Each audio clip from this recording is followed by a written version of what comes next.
Bien frère, je vous disais au début que dans cette rentrée, c'est très providentiel que le Seigneur nous pose cette question. Et on ne peut pas rester sans répondre. Parce que même le silence en est déjà une réponse. Aujourd'hui, dans cette année pastorale qui commence, le Seigneur nous demande « Qui suis-je pour toi ?» Qui est Jésus-Christ pour toi? Et attention, ce n'est pas question de donner une réponse de catéchisme très bien faite, mais on sait qui est Jésus-Christ. Mais ce n'est pas ça la question.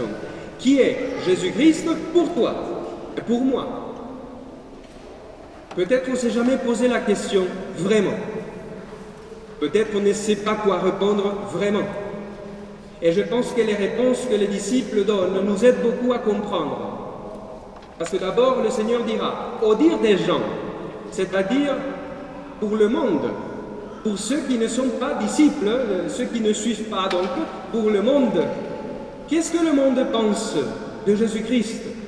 Et moi j'étais très frappé par les réponses que les gens donnent, parce qu'ils disent, bon, Jean-Baptiste, Élie, l'un des prophètes, est-ce que vous avez remarqué quelque chose? Que même si c'est des réponses fausses, les gens pensent bien de Jésus-Christ. On n'entend pas comme réponse « Ah, ben certains disent que tu es un imposteur, un menteur, un idole. » Non, les gens, le monde, pensent bien de Jésus-Christ. Et aujourd'hui, c'est la même chose. Si on peut demander à ce monde « Qu'est-ce que vous pensez de l'homme Jésus-Christ ?» Ben alors ils diront ben, « C'est un homme de bien. » Aujourd'hui, même au niveau scientifique, on ne peut pas nier qu'il a existé. Et ils diront, c'est un homme de bien qui a apporté un bon message, un message de paix et d'amour. Ils pensent bien de Jésus-Christ. Sauf que, penser bien de lui ne veut pas dire le connaître. Parce que Jésus-Christ n'est pas Jean-Baptiste, n'est pas Élie et n'est pas l'un des prophètes. Comme aujourd'hui on peut dire, Jésus-Christ n'est pas un message de paix et d'amour, n'est pas que ça. Et cette question nous aide, parce que peut-être beaucoup pensent bien de Jésus, peut-être même moi aussi, je dis, oh, Jésus, ça va, mais nous ne le connaissons pas. Nous ne savons pas qui il est dans nos vies. C'est pour ça que la réponse de Pierre va nous aider.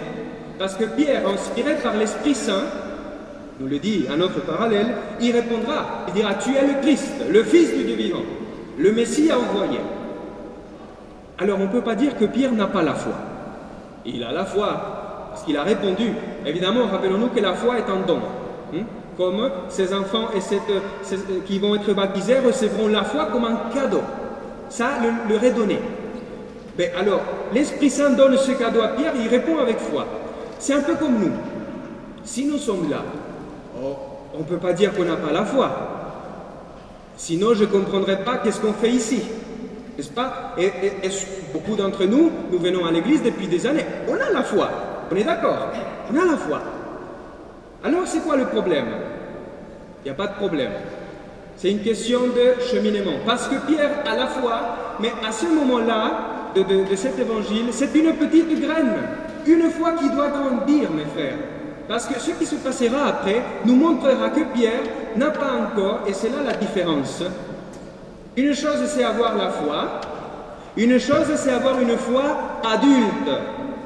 Et c'est vers là que nous tendons tous. Pierre, à ce moment-là, n'a pas encore une foi adulte, une foi mûre. Il commence.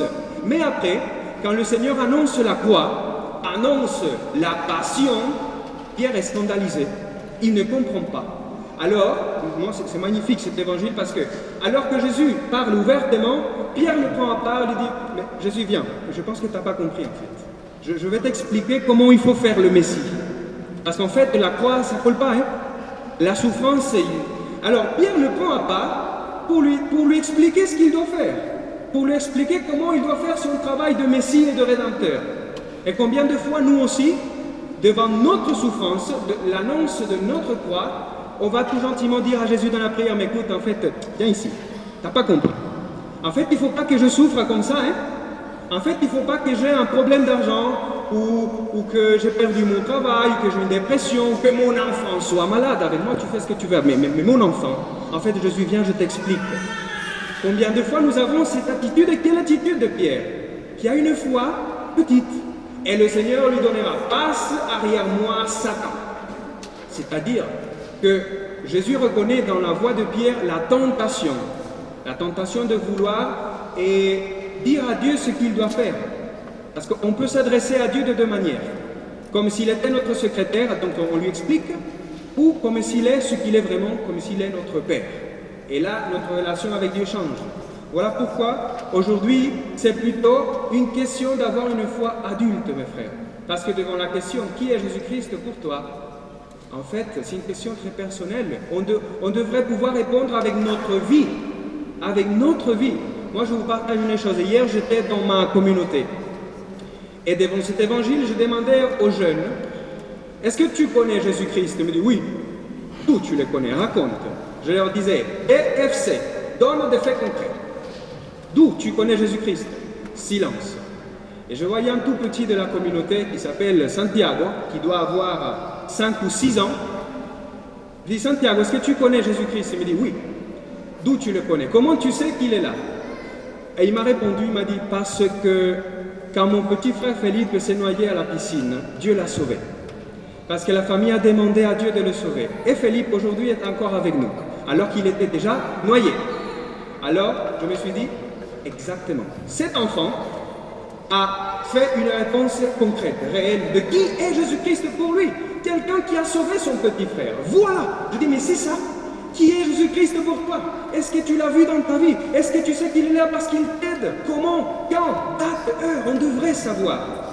Alors, comment on fait? Parce que peut-être on n'a pas cette expérience, ne vous inquiétez pas. Mais comment on fait pour passer d'une foi qui commence à une foi adulte? Quels sont les signes d'une foi adulte? La première et la deuxième lecture d'aujourd'hui. La première lecture nous parle donc de la souffrance du prophète, de celui qui suit Jésus-Christ. Regardez qu'il y a un parallèle assez beau, parce que dimanche dernier, c'était le dimanche de l'Ephata, quand le Seigneur a ouvert les oreilles du sourd, et aujourd'hui là, le Seigneur, à travers le prophète Isaïe, le prophète, il dit, le Seigneur Dieu m'a ouvert l'oreille. M'a ouvert l'oreille. Alors, comment je peux faire pour entrer dans la croix que le Seigneur m'annonce et qui est difficile, qui est impossible, dans la mesure où le Seigneur t'ouvre et m'ouvre l'oreille? Parce que si j'écoute sa voix, j'entends ce qu'il a à me dire. Parce que les paroles qu'aujourd'hui le Seigneur nous dit sont des paroles dures. Il nous annonce la croix. Moi, je me rappelle quand j'étais au séminaire, il y a un moment où notre recteur s'est arrêté, on allait prier les laudes, il nous regarde, il avait des coups comme ça, géniaux. Il nous regarde tous, il nous dit, mais qu'est-ce que vous faites ici? Qu'est-ce que vous faites? Et on pourrait poser la même question. Qu'est-ce qu'on fait ici? Et il nous disait, rappelez-vous qui vous suivez. Vous suivez un homme qui a fini sur la croix. Quel est le triomphe que tu cherches? Pourquoi tu es là au séminaire, nous disait-il? Rappelle-toi que tu suis quelqu'un qui va à la croix. Et il te le dit de suite. Le Seigneur commence à annoncer cela. Mes frères, nous ne pouvons pas vivre dans la superficialité. Si nous voulons être chrétiens, nous savons où nous allons, à la croix. Et ce n'est pas une mauvaise nouvelle. Parce que si le Seigneur nous ouvre l'oreille, nous comprenons que cette situation que tu es en train de vivre aujourd'hui, même si elle te fait mal, elle n'est pas là pour te détruire, mais pour te sauver et pour me sauver. N'ayons pas peur de la croix. Évidemment, oui, ça fait peur, je comprends. Mais le Seigneur nous l'annonce parce que c'est là où nous allons nous rencontrer avec lui. Vraiment. Qui a fait cette expérience comprend ce que je suis en train de dire. L'expérience de Job, qui rencontre le Seigneur dans le moment le plus noir de son existence. Et là, il se rend compte que Dieu existe et qu'il l'aime. Et là, donc, le premier signe qui montre une foi adulte, c'est que nous sommes capables, par grâce de Dieu, de rentrer dans la croix. Et non pas de la fuir, de rentrer dans la croix. Pierre n'a pas une foi adulte parce qu'au lieu de rentrer dans la croix et de l'accepter, il se scandalise. Il dit non, pas possible. Comme nous, on dit souvent. Alors le deuxième signe qui nous montre une foi adulte, l'épître de Saint Jacques. Magnifique. Les œuvres.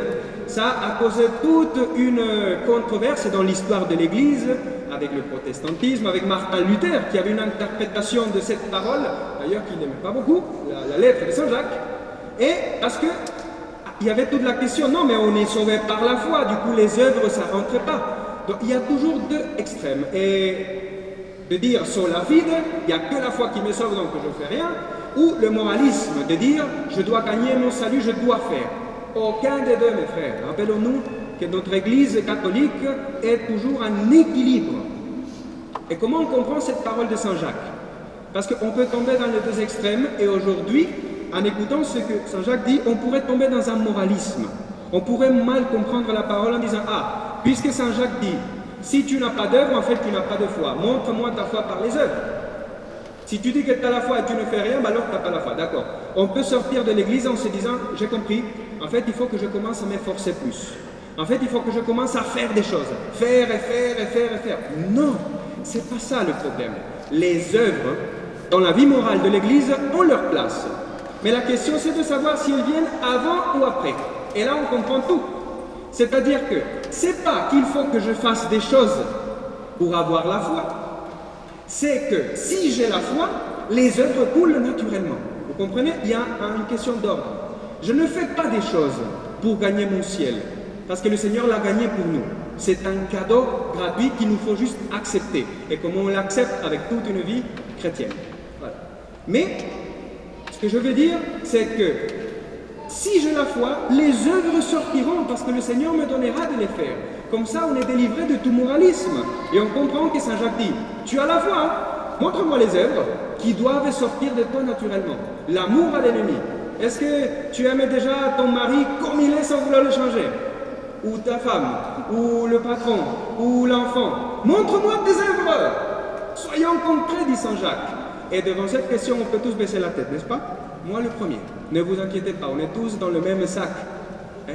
On baisse la tête de bon. Ne vous inquiétez pas. L'œuvre de l'Esprit Saint, la première œuvre de l'Esprit Saint, c'est de nous faire voir notre réalité. Parce que le Seigneur veut faire cette œuvre en nous, nous donner la foi. La foi sur laquelle nous baptisons ces deux filles aujourd'hui. Aujourd'hui, on les baptise sur la foi de l'Église, la foi des parents, pour que cette foi puisse aussi grandir en elles et qu'un jour devienne une foi adulte. Comment on sait qu'on a la foi adulte, mes frères?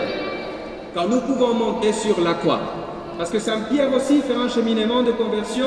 Et où aboutit son cheminement de foi? Sur la croix, à Rome. Quand il se laisse crucifier, là, Pierre a une foi adulte. Quand il est capable de rentrer dans la croix de tous les jours, la croix d'aimer ton mari, la croix du travail, la croix du manque de l'argent. Quand tu seras crucifié, tu verras que là, tu auras la vie. C'est pour cela qu'aujourd'hui, ne nous inquiétons pas de voir notre pauvreté. Réjouissons-nous parce qu'aujourd'hui, mes frères, la question, je finis par là, qui est Jésus-Christ pour toi? Pourquoi ça ne suffit pas de dire que Jésus-Christ est un message de paix, un message d'amour, un homme de bien? Pourquoi ça ne suffit pas? Parce que si Jésus-Christ n'est que ça, ici on perd notre temps. Parce que ça veut dire que c'est un homme de bien qui a vécu il y a 2000 ans, il reste un message et c'est tout. Si Jésus-Christ n'est que ça, ça ne sert à rien. Ça sera un homme de bien comme il y en a et comme il y en a eu et comme il y en aura. Mais quelle est la bonne nouvelle d'aujourd'hui? C'est que le Seigneur est Dieu lui-même. Et ça change tout, mes frères. Que Jésus-Christ est Dieu. Et que s'il est Dieu, il est ressuscité. Et s'il est ressuscité, il peut te faire sortir de la mort dans laquelle peut-être aujourd'hui tu te trouves. Ça veut dire que notre espérance, c'est là. Que devant la question « Qui est Jésus-Christ pour toi ?», tu puisses dire dans ta vie « Mais c'est celui qui m'a sauvé. C'est lui qui m'aime. Celui qui ne me juge pas. C'est lui qui a patience avec moi. C'est lui qui guérit mes blessures les plus profondes. » C'est ça Jésus-Christ pour moi. Quelqu'un qui tous les jours vient me chercher pour me sauver. Voilà mes frères, aujourd'hui la bonne nouvelle c'est ça. C'est que Jésus-Christ est Dieu. Et s'il est Dieu, il peut nous sauver. Et nous pouvons ressortir de l'Église avec l'Esprit Saint, avec vie éternelle dedans. Réjouissons-nous et demandons au Seigneur la grâce de le découvrir comme véritable Dieu de notre vie. Quelqu'un qui est capable de nous aimer et de nous accompagner. Et aujourd'hui, il nous dit, passe derrière moi. Ne va pas devant avec ta tête, avec tes pensées d'homme. Pense comme Dieu. Passe derrière moi et suis-moi. On va à la croix. Mais le jour, mes frères, le Seigneur aujourd'hui nous fait une promesse. Le jour où tu pourras monter sur la croix, ce jour-là, tu découvriras la vie éternelle. Parce que la souffrance ne va pas te détruire. Évidemment, nous sommes tous faits pour un jour partir de ce monde, oui, mais nous sommes faits pour la vie éternelle. Rappelons-nous de cela, que personne ici n'est le ciel fermé. On est fait pour la vie éternelle. Sinon, ça ne sert à rien. Mais oui, ça sert. Tout ce qu'on vit, ça sert parce qu'on est fait pour le ciel. Rappelons-nous de cela. Le jour où nous monterons sur la croix, finalement, nous pourrons avoir cette foi adulte et nous pourrons découvrir que là, le Seigneur se fait présent et qu'il nous aime, nous pardonne, nous guérit. Courage, demandons au Seigneur de nous donner la grâce d'avoir une foi adulte et que nous puissions aujourd'hui répondre dans ce début d'année pastorale, dans cette rentrée, que nous puissions répondre comme Pierre, tu es pour moi le Christ, tu es pour moi celui qui m'a sauvé et qui me sauve. Amen.